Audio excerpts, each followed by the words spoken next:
മലയാള സിനിമയിൽ ഇതുവരെ കണ്ടിട്ടില്ലാത്ത അസാധാരണമായ വയലൻസ് രംഗങ്ങളും ഹെവി മാസ് ആക്ഷനുമായാണ് മാർക്കോ എത്തിയത്. മോസ്റ്റ് വയലന്റ് ആക്ഷൻ ചിത്രം എന്ന വിശേഷണമാണ് ചിത്രത്തിനുള്ളത്.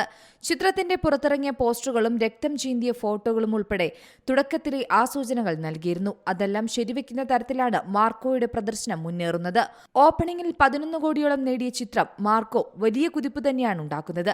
ഉണ്ണി മുകുന്ദന്റെ കരിയർ ബെസ്റ്റ് ഓപ്പണിംഗ് ആയ ചിത്രം കേരളത്തിൽ നിന്ന് ആദ്യ ദിനം 4.5 കോടിക്ക് മുകളിൽ നേടി. ആദ്യ ദിനത്തേക്കാൾ കളക്ഷൻ ഇനിയുള്ള ദിവസങ്ങളിൽ വാരിക്കൂട്ടുമെന്നുറപ്പാണ്.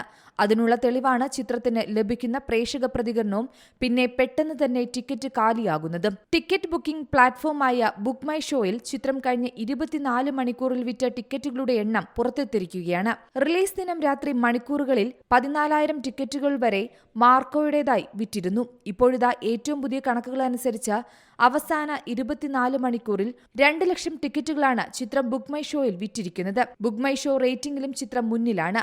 10ൽ 9 ചിത്രത്തിന് ലഭിച്ചിരിക്കുന്ന റേറ്റിംഗ്. 15,000-ലധികം വോട്ടുകൾ ലഭിച്ചതിൽ നിന്നുള്ള ശരാശരി റേറ്റിംഗാണിത്. മലയാളത്തിലെ മോസ്റ്റ് വയലന്റ് ചിത്രം എന്ന വിശേഷണത്തോടെ എത്തിയിരിക്കുന്ന ചിത്രത്തിന് എ സർട്ടിഫിക്കറ്റാണ് ലഭിച്ചിരിക്കുന്നത്. Entertainment desk, C Malayalam news. പുതിയ വാർത്തകളും വിശേഷങ്ങളും ഇനി വിരൽ തുമ്പിൽ. എല്ലാ ഡിജിറ്റൽ പ്ലാറ്റ്ഫോമുകളിലും ഇപ്പോൾ സി മലയാളം ന്യൂസ് ലഭ്യം.